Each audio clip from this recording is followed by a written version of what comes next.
here in Collin County. It's been quite an experience of what we're going through right now and what we've seen through public schools and how public schools are being attacked in some form or fashion. And I'm a product of public schools. My children all have gone to public schools. I went to one of the poorest school districts in the state of Texas, Harlandale Independent School District, south of San Antonio. I know we have a San Antonio in here somewhere, and we know what good products can come out of our public school systems. And I'm a police officer. I've been one for the last 27 years. I've watched public schools raise some very, very good kids. My first job, someone said Henry H. Butler, my first job ever was at HEB. I remember getting $3.25. That was awesome. Probably aged myself a little bit right there. But from the events last week of the storm have double booked me on something, so I wanted to be here at least for the beginning to make sure you saw a candidate be here. I understand my two are not here, and I'm not going to be the person that's absent. I made that point when I ran for city council in McKinney.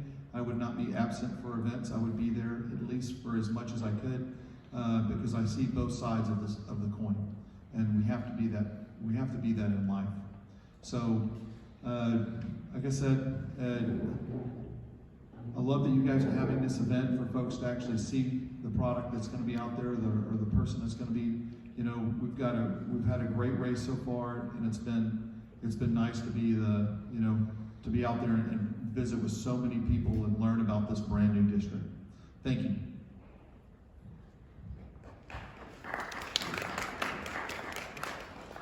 If anyone in the audience has a question they'd like to submit, please raise your hand and one of your volunteers will collect it now. We will begin the Q&A part of the forum with 6 questions prepared by Raise Your Hand Texas. The candidates have been notified of these questions ahead of time, and they will each have up to 1 minute to respond. Let's begin. The first question is about learning loss in the pandemic. For a little bit of background, the COVID pandemic created massive challenges in our public schools. The rapid shift to remote learning, student enrollment decline, academic learning loss, social and emotional needs, and teacher and staffing shortages will have an impact on our schools for years to come. Question 1, what should the state's role be in helping schools meet this challenge? The first candidate to answer is Mr. Frazier. Yep. Well, I think the state needs to put, let's make sure it's enough. I think the state needs to put as much into the school systems as they can. The pandemic showed us many things. You know, we did things different in North Texas versus South Texas, East Texas, and West Texas. That's a huge problem. Both of my daughters have played sports, and golf is one of them. We were playing sports against kids that had not been in school for a year, and our kids had been in school the whole time. And the learning loss there was dramatic. The loss of, this is just talking to the parents. Talking to the parents mostly because the kids have not opened up a lot about this, of what their emotion was for not being in school, not being a part of a group, not being part of a family. And we all know that when we went through school, we had our cliques that we hung out with, our good friends, and that's part of learning, and that's part of a relationship builder that we have as growing up. Ms. King?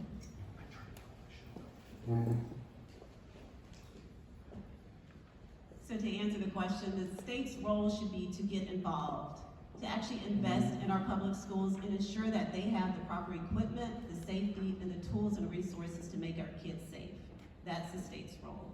The state needs to act and act in a uniform way and give out consistent information, be transparent, ensure that everyone has what they need to do their jobs, to ensure that the kids feel protected. That's the state's role. We have a lot of pride in Texas. As I mentioned, 4 generations of my family have been in Texas, and I know each and every one of us living in Texas appreciate all of the great things that Texas has to offer, including our educators. But we owe it to them to keep them safe. We owe it to them to keep their families safe. And we as Texans, we owe it to one another.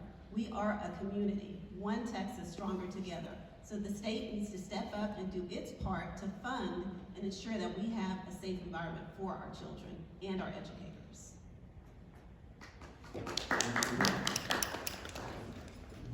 The second question tonight is about teacher workforce. Teachers, principals, and school staff are currently leaving the education profession in alarming numbers. Working conditions, pay, and other job opportunities are all factors in helping attract and retain highly effective teachers. Question 2 tonight, are we paying our teachers what they are worth? And did the legislator do enough in the 2021 session to keep teachers in the profession? The first candidate to answer is Ms. King. We are absolutely not paying our teachers enough. They have a hard job. I say that respectfully as a parent who has had 3 children in school. I would not want their job. That is not my calling. It takes a special gifted person to be able to teach. They pour out so much of their own heart each and every day to all of those students, plus their own money. We are not paying them enough. We owe it to them to pay them what they are worth. We need to value them, respect them, and give them the dignity and respect that each and every one of us wants. So that's what we need to do. Again, back to the funding, it just all starts with that. We need to actually fund it properly so that teachers can receive the funds that are due to them. Mr. Frazier? I couldn't agree more. You see these teachers that are barely making it, and it's kind of like when you get into law enforcement and you're barely making it, and you're asked to do multiple roles as a teacher, just as the same as in law enforcement. I talked to 2 school board members today, and I asked them what's the biggest problem they're having with schools right now in their schools. This was in the Anna schools system. I met with both of them, and they said discipline.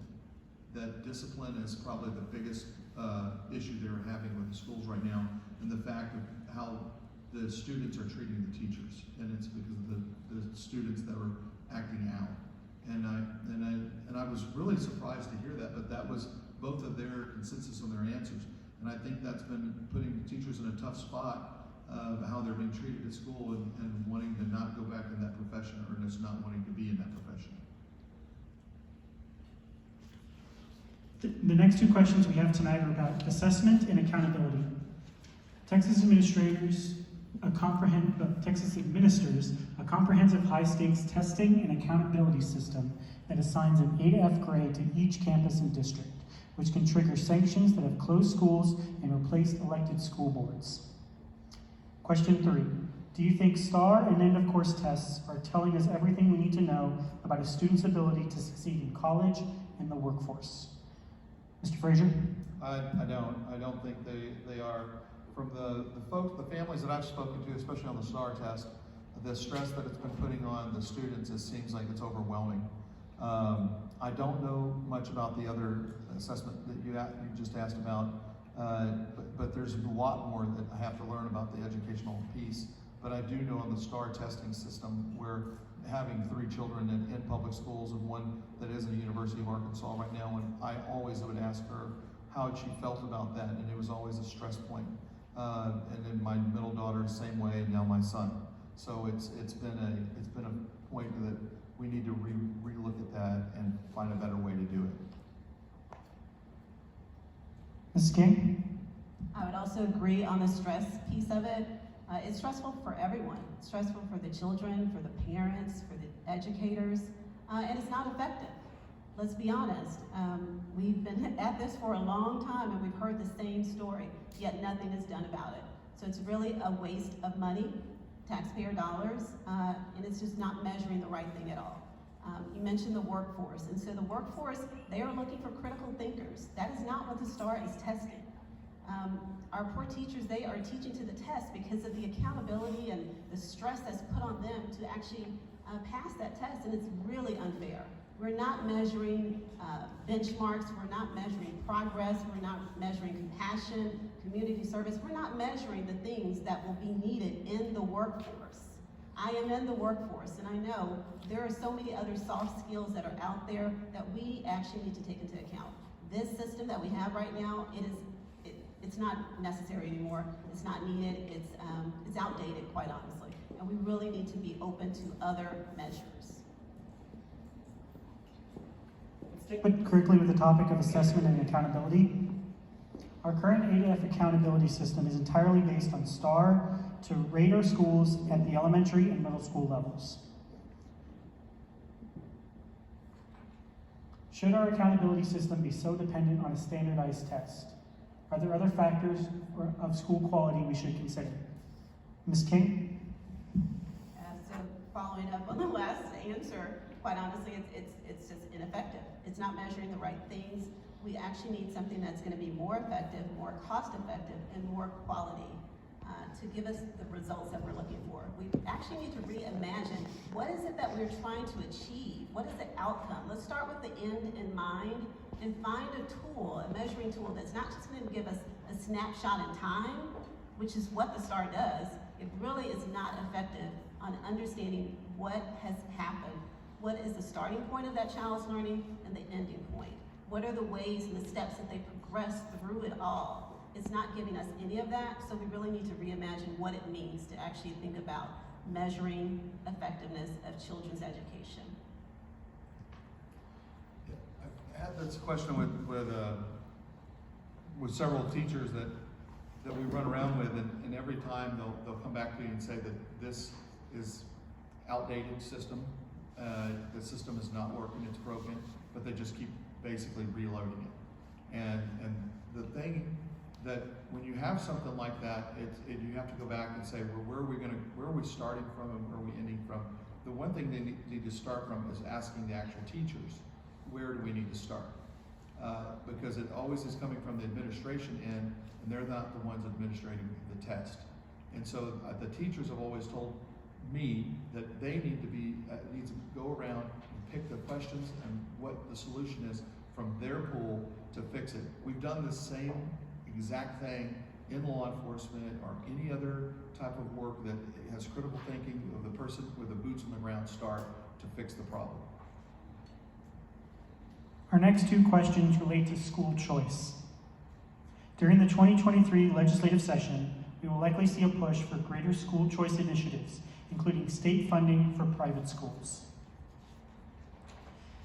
Do you support or oppose vouchers, which are taxpayer-funded government subsidies for private schools and vendors with no accountability for results? First answer is Mr. Frazier. I don't support the voucher system. I've spoken to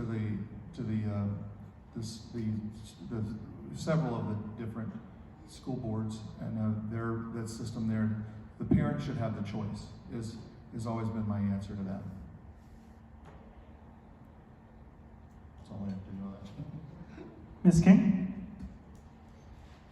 I don't support vouchers. I oppose them adamantly, and here's why. There is a lack of transparency. There is a lack of accountability. There is a lack of understanding what exactly goes into those schools. Who's responsible for the oversight of those schools? Where is the accountability of those folks who are responsible for those schools? Vouchers are not the answer. That is diverting taxpayer funds to a place that's not what the taxpayers asked for.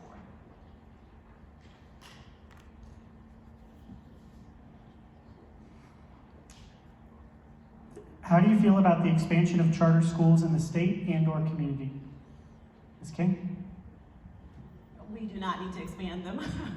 Quite honestly, we need to evaluate the ones that are currently in place and make a determination if those even need to continue. There is actually a lot of research we need to do as a country on that whole process. In the state of Texas, we have far too many. And again, we are underfunding our public schools at the expense of this. Let's be honest, we really need to put our money where it needs to give the most value, and that is our public education system. That is fundamental to our economy. We need to actually fund our public schools, help our educators be successful. That's what we need to do. Guess I'll keep the microphone. I do want to thank Mr. Frazier for his time. I know he was been very busy, so thank you for coming out and talking about these issues. This completes the questions prepared by Raise Your Hand Texas, provided to all candidates in advance. Next, we will have a few questions prepared by the North Texas Commission. These are new to the candidates, and each candidate will continue to have up to 1 minute to respond. The next two questions are about Chapter 313. After 20 years of the Texas Economic Development Act, or Chapter 313 agreements, the program was not renewed by the Texas Legislature this past session. Do you support school districts having tools in the toolbox to partner with businesses to create jobs and manufacturing opportunities? Absolutely, yes. Yes. We need a partnership. So if we start back at the macro level, honestly, as a state, we are better when we have that partnership. It makes us stronger. It makes potential, the candidate pool, richer, deeper. We need that bench strength. And the only way to do that is to actually have that partnership from the business side and the education side. We need to know what are the skills that are needed to help those businesses be successful. Without that knowledge, then we can't help those kids. Those children are our future. We need that partnership. Yes, it's critical. What reforms would you make to the current Chapter 313 programs to ensure equity for school districts and economic opportunities for their communities? A child's education should not be dependent on their zip code, period. We need to ensure that there is equity for all of our children. They all deserve to have that opportunity to be their best version of themselves. Our economy is stronger when we give the tools and resources to everyone. That is what makes us a great state. That's what makes us a great community. That's what makes each and every one of us so smart, so unique, so beautifully made. We all have skills and abilities, and we just need to have that opportunity to do that. The next two questions are going to be about the workforce. Even prior to the pandemic, workforce pipeline challenges and readiness are the #1 concern for businesses in Texas today. Public schools are the #1 generator of talent in Texas. What types of programs do you support that will ensure a highly trained and prepared workforce? Yeah, we talk about supply chain shortages. We have staffing shortages. We have people shortages. We have skill shortages. We need to get real about technology. COVID exposed that, truly. And those skills that we're talking about, the skills that are missing, the skills that are for the future, they have been accelerated even faster. I think everyone was preparing for 2025 when we knew that that was going to hit us. It's here today. So we need to ensure that the tools are available for all of our children to succeed. Those tools are critical. So we need to identify what they are. We need to give the resources to the schools so that our children are ready. The same with the manufacturing industry is the same with any other industry. Each industry has the same issues. We have a high demand and we don't have the supply. We need to make sure we put the resources in the right places to close that gap, quite honestly. That's what it is. It's a shortage and a gap. We are experiencing a workforce gap, particularly in high-skilled occupations. What programs do you support that accelerate learning and prepared students for high-skilled, high-paying jobs? So partnerships, internships, mentoring, giving back. What are some ways that the business community can actually reach out and connect with the schools? Some businesses do a really great job of that. And it works two ways, right? Because they're hoping that by pouring into those schools and those communities that they'll get something back. That's the way it all works. That's how the funnel works. So if we get more businesses doing something similar, we have a better pool of candidates, we have a better pool of resources out there, and everyone wins. Not everyone is going to go into the same occupation or take the same path, but if we give the opportunities out there, then people can choose and have options. And that's really what it's about. We all want options to be able to make the choices that are best for us and our families. Before we go on with the audience questions, let's have a little lightning round. This is where we ask the candidates to respond in a single sentence. No run-on sentences, please. Question collectors, please bring me the audience cards, audience question cards. The first question is, in one sentence, why are public schools important? They're foundational, period. In one sentence, what impact did a public school teacher have on you? Mrs. Garvin was the best. She taught civics.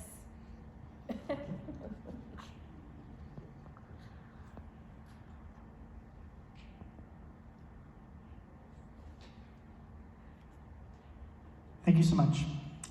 We have several questions from the audience. Some of them have been combined or reworded, and we will get to as many as we can. The candidates will each have up to 1 minute to respond. First question. We are retiring teachers at a greater rate than we are graduating them from college. What are your thoughts about doing more at the college level to encourage more students to enter teacher prep programs? Well, I think it starts with making it an attractive option. So right now, no one is wanting to go into a place where they are having to spend money out of their own pocket, where they are mistreated, they are disrespected, and they're not safe. So we need to address the issue. If we make it a better work environment, perhaps we will have a stronger pool of candidates who want to get involved, who want to give back, who want to go and use their calling, their gifts. But right now, it's very sad. There are some groups that are actually having to shut down their teacher readiness programs because there's not enough candidates. No one is wanting to actually go into the profession. And it is going to hit all of us. It impacts all of us. Some directly, some indirectly, but in the end, it is our economy. This is important. It needs to be critically brought up in every single session, especially in Texas since we only have a session every other year, 140 days. This is important. The last few sessions, there have been an effort to restrict the access of school districts, cities, counties, and other public entities from the legislative process. Do you support the continued use of local entities?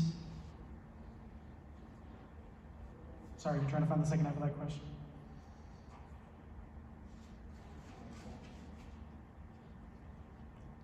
Do you continue to support the use of local entities?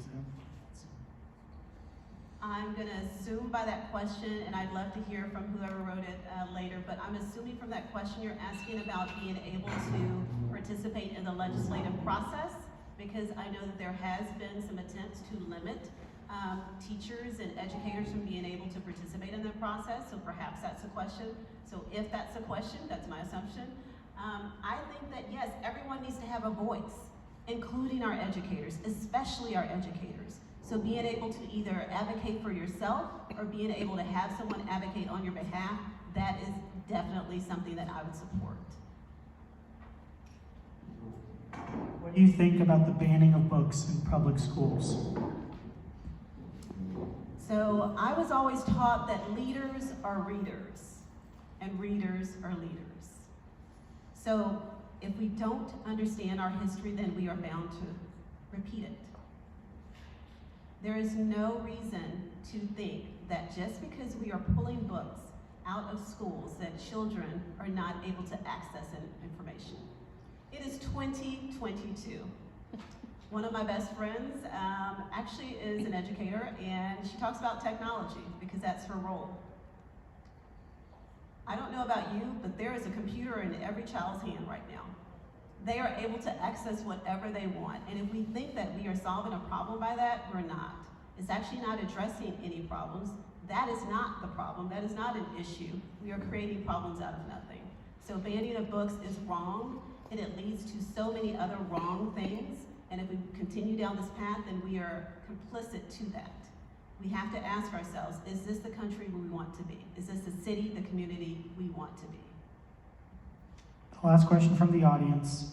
Several recent studies have shown how children of color are disproportionately targeted by school policing. Do you believe this, and how can we help our students? Sadly, this is not just limited to school. There is some targeting that is happening. I don't know that it's only limited to schools. I think the question was really, how can we solve it? I think we have to be honest with ourselves. And we have to just think through bias. All of us have bias. It's not a bad thing to have it. What happens is when we act on it. And when we act on it in an unreasonable way, then it's a problem. So we need to recognize it. We need to be more empathetic. We need to understand we are all human and we're all doing the best that we can. So let's treat each other with dignity and respect, whether it's in the classroom, whether it's in schools, whether it's in business. We are all humans. We are stronger together. Our community is so diverse. We honestly have such a great opportunity in front of us if we would only embrace it and lean into it.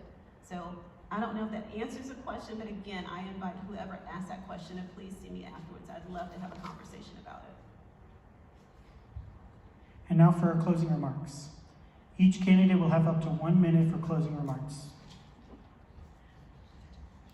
So to find out more information about me, you can go to my website at sheenakingfortexas.com. I want to use my time to focus on you, because as educators, as students, you need to be front and center. As your candidate for State Representative House District 61, I want to put you at the forefront. I want to focus on each and every one of you, and I appreciate you coming out this evening. I appreciate you tuning in this evening, because you could have been anywhere, but you chose this. This is important to you, so it is important to me. My children are grown, they have graduated, but I still feel that public education impacts each and every one of us deeply. So I want to ensure that that is centered in our legislative session, not just this time, but the next time and the next time. I want to ensure that teachers have the proper funding to get paid what they deserve. I want to ensure our retirees receive the money that is due them. I want to ensure there is professionalism and respect restored back to our public education system.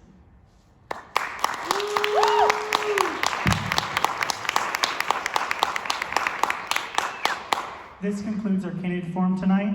Let us show our gratitude to the candidates for their participation this evening.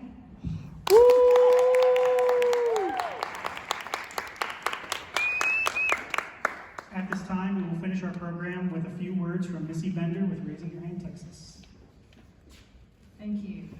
Appreciate, Jackson, you serving as our moderator this evening. Thank you. And again, I want to show appreciation for our candidates that were with us tonight. And I hope that those of you that are here, I appreciate you being here and investing your time. And I would also ask you to share the video from this event within your network, so that others that are in this House district can learn more about the candidate's position on public education. Again, I'll mention that we're hosting over 20 of these all across Texas in advance of the primary. I want to mention again the forum partners that we have this evening, and if you're with any one of these organizations, maybe just raise your hand so we can acknowledge you. We have with us the Frisco ISD Council of PTAs. Thank you. I see Sue in the back. Okay. The Frisco Chamber of Commerce, the McKinney Chamber of Commerce, and the North Texas Commission. So I want to show tremendous gratitude to all of the members who helped us plan this evening and to all of the volunteers who served with us this evening. Thank you.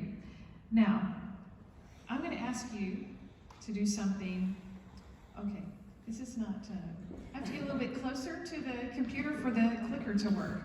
So I'm going to invite you to join us in standing up for public schools. You can sign up to get involved by pulling your phone out right now. I'll give you 2 seconds to pull your phone out. And you're going to send a text message to the following number. The number is 40649. That number's not right. 40649. Text the word raise my hand all together. No spaces. Raise my hand to 40649. This way you can show that you're standing up for public schools, because you will then receive all of the nonpartisan public education-based information that my organization creates to keep you informed, and then you can share that information with your community. I also invite you to take a yard sign at the back of the room. The officers are standing right near it. They're not guarding it, but you're welcome to take as many as you like. It says, I support public education and I vote. We do not support candidates. We do not endorse candidates. Our candidate is public education, and you can show that support in your sign, with a sign. Every legislative session should be a public education session, and your vote matters in setting that priority. So, does anybody know when early voting starts? The 14th. 14th, Valentine's Day. We can all remember that. When is Election Day? March 1st. March 1st, that is right. So please vote. And I appreciate that all of you are here learning how to use your vote this evening. I'm sure the candidate will be available after if you would like to learn more. And there is material at the back of the room. On your way out, please take a yard sign, and I have some other materials at the front. Maybe you also want to take a meal for you and friends, family. Like, seriously? Sure. Share the abundance with those that you care about. And thank you for being here, and we will now call this meeting adjourned.